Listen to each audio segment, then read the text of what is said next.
Hey guys, this is Tiggy Maximus with Tiggy Maximus Talks, episode 234 on Spotify and YouTube. Well, guys, I'm back again. Thank you guys for watching these episodes of the podcast and also listening to the podcast on Spotify and YouTube and telling your friends and family. Spread the word to everybody you know and also donate to the podcast, which you can do. There's a link on my Spotify episode and also a link on my YouTube episode, which does take you to the Spotify episode actually. And there's a page where you can donate as much as you want. I think the minimum is like 99 cents a month or something. So if you guys do that, it's fully appreciated. Let's make this a big podcast. Anyway, on episode 234, I'm going to talk about, I think, two Padre games I went to. One was against the Cardinals, and the other one, I believe, it was against the Red Sox. And, well, I'm going to talk about Taylor Tomlinson, the show I went to at the Sunny Civic Theater. And, um, and let's go with that. Maybe I might throw in some food. Who knows? But yeah, guys, I did have the chance to see the San Diego Padres once again. I went to, I believe it was August 1st against the St. Louis Cardinals.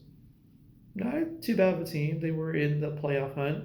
They've kind of like dropped down a couple steps, kind of faded back like the San Francisco Giants. Um, I mean, it was an interesting game because I think it was 1-0 Cardinals, but the Padres ended up not only tying the game, but the Padres pretty much with all their weapons that they've traded for and the team that's already there, they managed to start to pull away from the Cardinals, and the Padres ended up winning 4-1 in front of a sold out crowd. And it just so happens they were giving away a jersey, Mexican heritage jersey. Um, I got mine. I went early, and it was a good decision that I did that.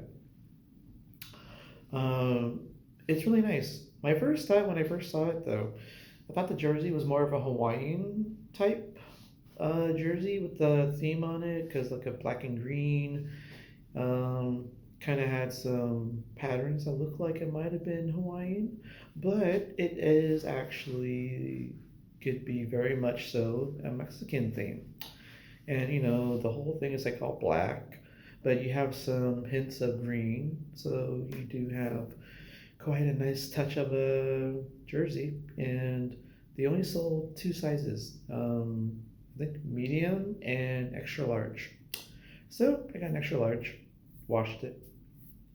I've been wearing it almost a lot of days. It's really nice. It looks really good. And I'm glad I got it. I'm glad I went early because the last time I tried to get a giveaway, it was a Hawaiian shirt, and I think it was against the Diamondbacks or something, and I missed out on the jersey or the Hawaiian shirt because I decided to go right when the game started. And they said that the first 40,000 would get these giveaways, and so I guess I was the last 2,000 people to show up. Gotta learn my lesson. But I gotta say, it looks really nice. And the game was pretty awesome. I got to go with my buddies TJ and Dupree. And honestly, um, I gotta say, fun game. Got to be with good company. Um, I can't remember if I ate anything at the game, but a lot of great choices. They do have Anne's Gelato at the Petco Park. Of course, you got Gaglions, you got Hodad's, you got Pizza Port, um, you got Sango's Finest Hot Chicken, Pesto, I think there's also like the market, seaside market that's there. Um, and they did have this nice renovated Western Metal Supply rooftop eating area. You can do like private parties, and it's really cool. And gotta say, Padres have kept up their reputation as the number one ballpark in all of um, Major League Baseball. And honestly, they had the best giveaways and the best food selection. And honestly, just make an experience out of going to Petco Park. You get to see the Coronado Bridge and a lot of parts of downtown. And I'm glad I went. And the fact that the Padres won and it got a giveaway. So, win win. Of course, my experience of being at Petco Park, um, gotta say, um, easily 10 out of 10, honestly. Um, Not only do you get to see great action, but you get good view of the game. And of course, you're surrounded by great views around the ballpark, and also, you get to be surrounded by good food. Um, I gotta say, the other game I went to, Padres versus the Red Sox, and I'm glad I went. Got to bring my good buddy Jorge. Um, I actually found out this nice hack. Actually, it's about parking. Apparently, if you do try to park on game day, anywhere around Petco Park, you're probably looking at paying $40 to $50 on game day. And my go-to all the time is paying $50 to be at the convention center. A lot of spacious parking. They never really are that sold out. But I found out something. Apparently, you can actually pay for parking ahead of time, and you get to save a lot of money. Because apparently, I only had to pay $16 to park at the parking garage. That is very close to Pickle Park, so it's about a block away. And I only had to pay um, way less than half of the $50 price. So I only paid for $16. So go figure. I'm gonna keep doing that actually, and I'm gonna keep doing that because I know which game I'm going to go to, and I'm gonna pay for parking for that particular event, and I'm probably gonna do it after this episode. So that's pretty awesome that they have that option, and I like how it's kind of a dynamic pricing option because, of course, it will probably get more expensive as the game gets closer. So you want to buy it ahead of time.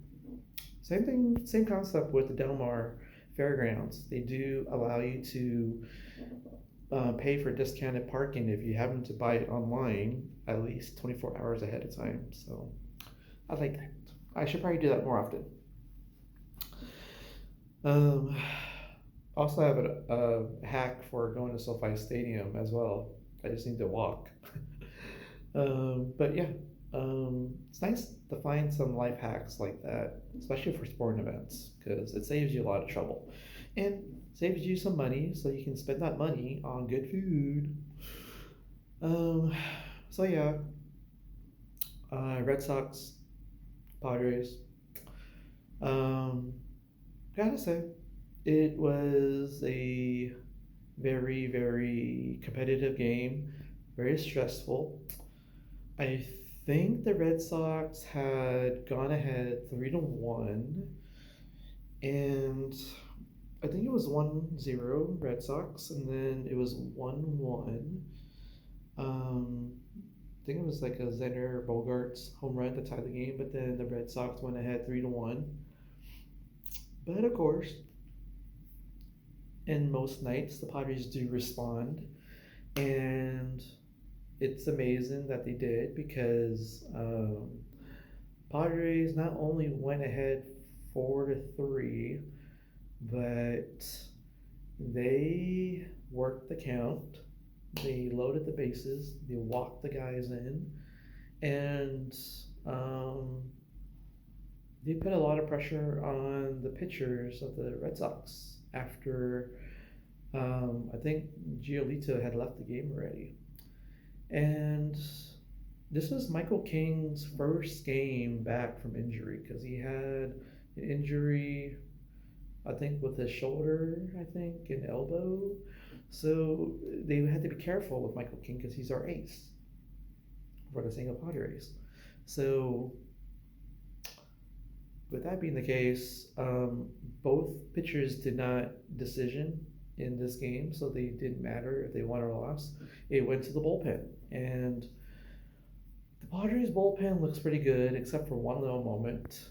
And so, you know, I think Jason Adam, I think maybe Morone, Estrada, Mason Miller, they were striking out guys. They were keeping a lid on the Red Sox. It was almost as if there was almost no way possible they could try to get any contact on any of the balls thrown by the Padres bullpen. And gotta say, Mason Miller,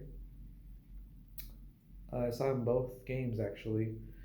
That guy throws 103 miles per hour fastballs and 102 miles per hour fastballs. And it's just amazing how hard this guy throws. And it's like nobody can really hit him except for one time. That one time just so happens to be a home run. And I believe it was like considered to be the hardest home run. Um, it was the hardest home run hit,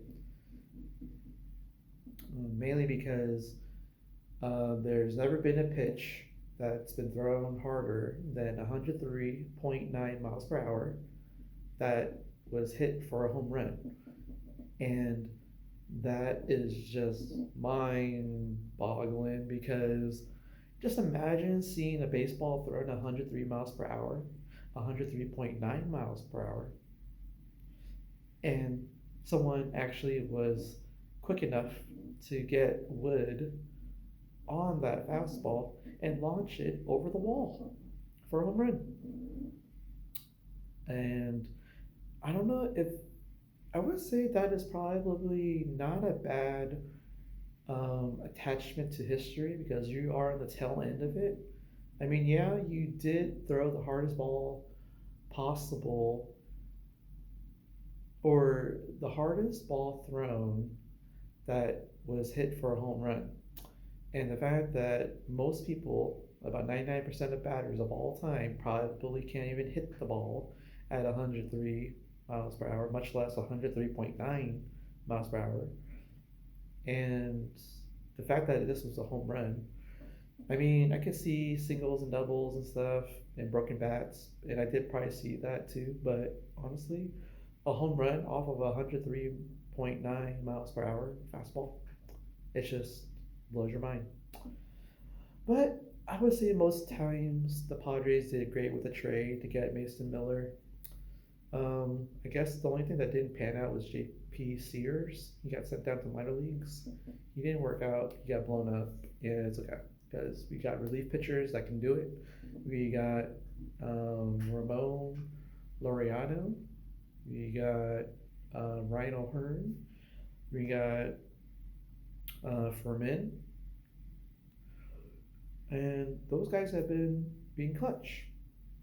And now, with that being the case, top of the ninth inning, and Robert Suarez, or Roberto Suarez, um, he had a little bit of a problem, and he got an out, but there was a guy on first or second, and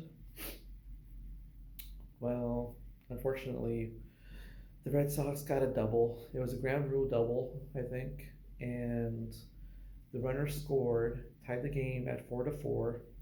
Unfortunately, it's a blown save for Suarez. And after that, the Padres kind of gathered, and what do you know? The Padres got two more outs and ended the top of the ninth inning without giving out any more runs, no more damage, and we go to the bottom of the ninth, tied 4-4. But the Padres, with some of their good guys up, but unfortunately they went 1-2-3. So we got bonus baseball, extra innings, and with that being the case, we got the automatic runner on second base.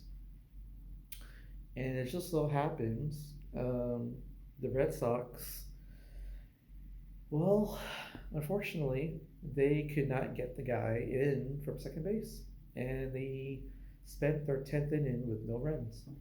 So, Padres now, with the runner on second base, they basically, well, um, let's see, it would appear that they had the automatic runner on second, and they did the automatic walk to Rhino Hearn. He took first base, and then, well, the next batter was Ramon Laureano, I believe, and he hit a single to left field over the reaches of the third baseman because I think they were trying to play for the double play or something. But the ball went over the third baseman's glove, and well, the runner on second came around and scored. Wasn't even close, and the Padres win walk off fashion, 5-4, and another great night of baseball where I get to see my team, the St. Louis Padres, win, and I go home happy. Um, Again, great view. There's a lot of great stuff about Pickle Park. I might have mentioned it before, but Gallagher Square got renovated. They have two levels now to Gallagher Square. They have beer on both levels. There's a team store down below. They moved back the softball field for the kids. There's a jungle gym over there too. And they have made so much space by the grass hill because there's a lot of space for concerts and a huge concert stage in Gallagher Square with a big TV. You can see the game, and you get to enjoy the scene of the ballpark and the big screen, and everybody walking through and just enjoying. They can walk around the stadium as you please. That's the best thing about Pickle Park, and why they're the best in the country, in all the teams in the league. So again, with a walk-off fashion, I was excited, and again, 10 out of 10. Um, okay, so I am going to give my prediction for UFC 319, the main card. 5 great fights. You got, oh, and there's Chicago, by the way. Chicago, Illinois. So you got the main event for the middleweight championship in the men's division.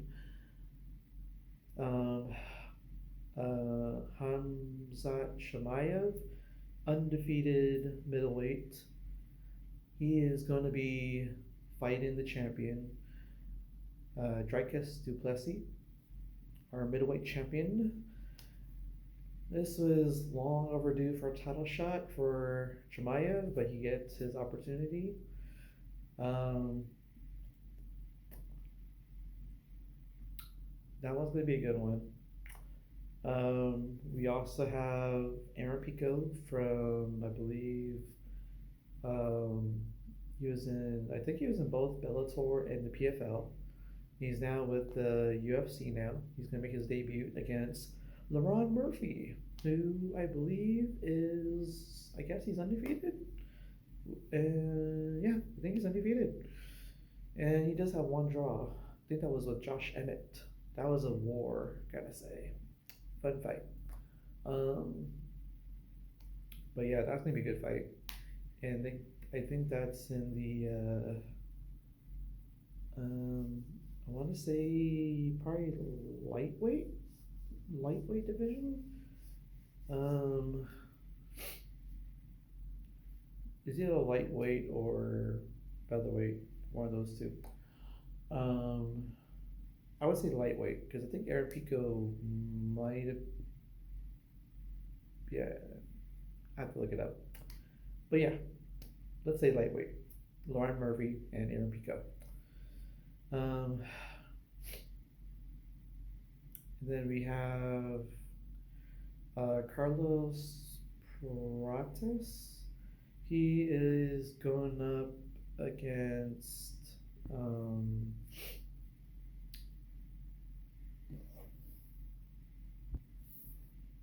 Jeff Neal. Prates versus Jeff Neal. That one is gonna be fun because I actually think that per Carlos Prates, he's gonna be pretty good in this one. He does. He fought Machado, Ian Gary Machado, in his last fight, and that went the distance, I believe. It's a fun fight, I gotta say. And Carlos Prates is not an easy guy to deal with, but Jeff Neal, he's a wily veteran. It's going to be a good fight between the two guys.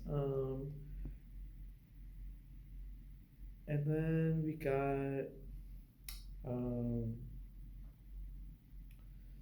I believe it's Tim Elliott versus Asakura flyweight fight. That one's going to be pretty good because Tim Elliott, he is an interesting flyweight over the years, and I think he was an Ultimate Fighter, and I think he won the Ultimate Fighter, and he had a chance to fight against Mighty Mouse. Um,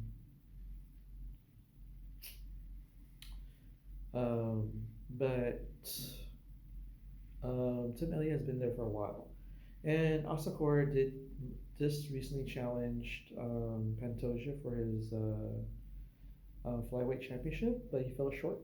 So we got some good fights there, and um,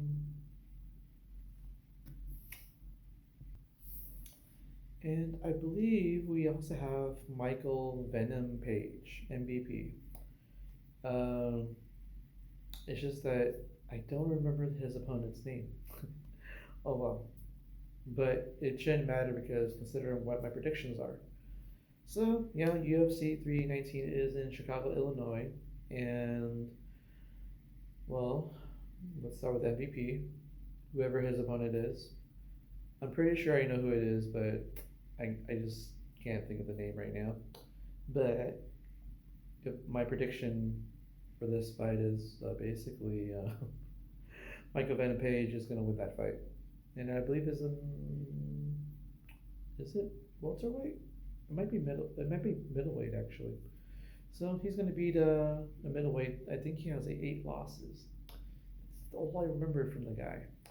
But Michael Venom Page should beat this 8 loss fighter, and he has this unorthodox fight style. But Michael Venom Page, if you can't really study that and you can't mimic that, then you just got to go with the flow, and hopefully you find an opening and you could probably beat him. Otherwise, in this case, it's not going to happen because Michael Van Page is going to be the winner of this fight. And I think this is a middleweight fight, actually. So, ooh, imagine if Michael Van Page fights Chimaev. Yeah, that might not go too well for Michael Van Page. um, and then the other one, Asakura versus Tim Elliott. I got to say, that one should be a good fight back and forth, but I believe that Asakura is going to beat Tim Elliott. And then we got Carlos Prates versus Jeff Neal.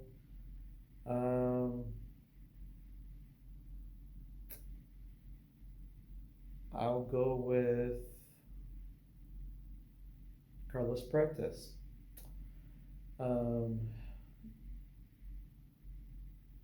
I mean, if anything, that loss to Ian Gary Machado had, kind of helped. Will probably help out Carlos Prates going forward, make him a better fighter. And then we got LaRon Murphy and Aaron Pico. So with this one, it's hard because I do like the hype behind Aaron Pico.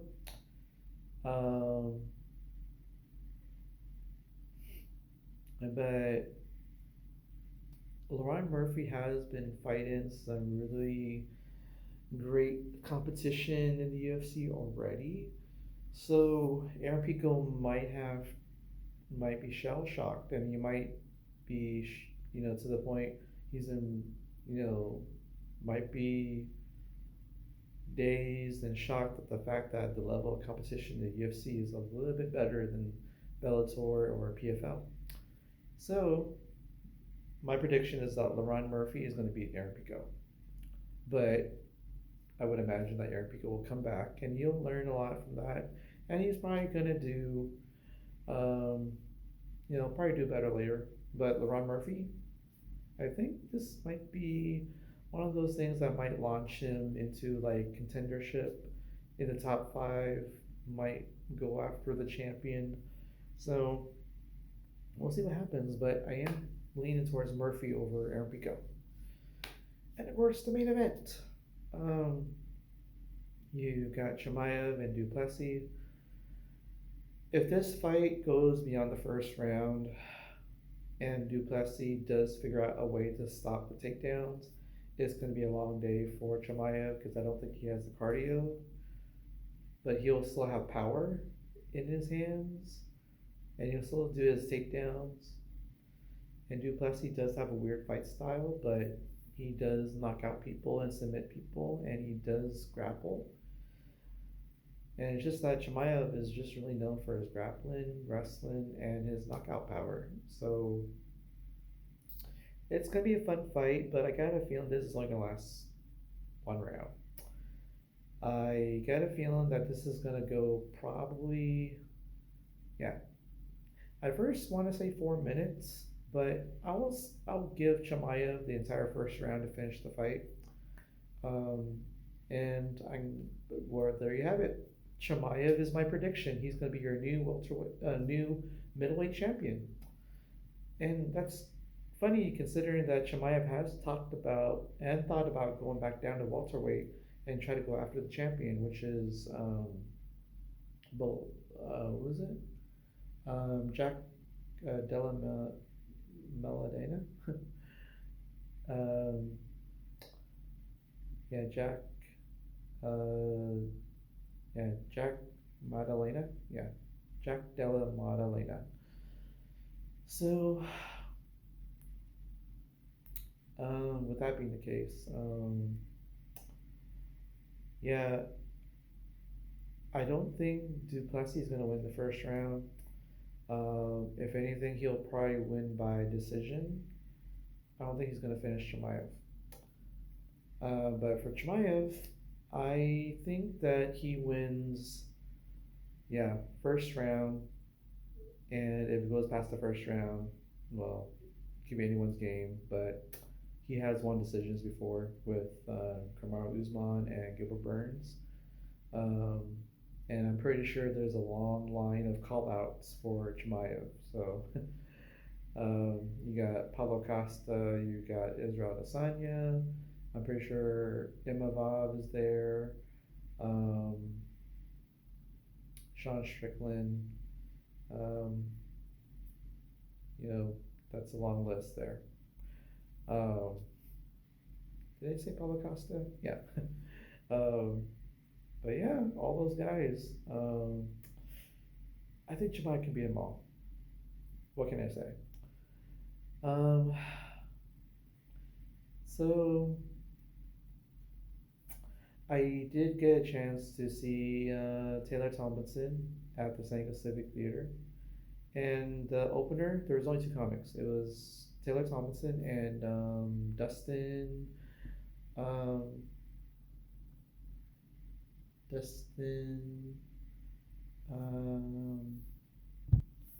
Dustin Nickerson. Um, so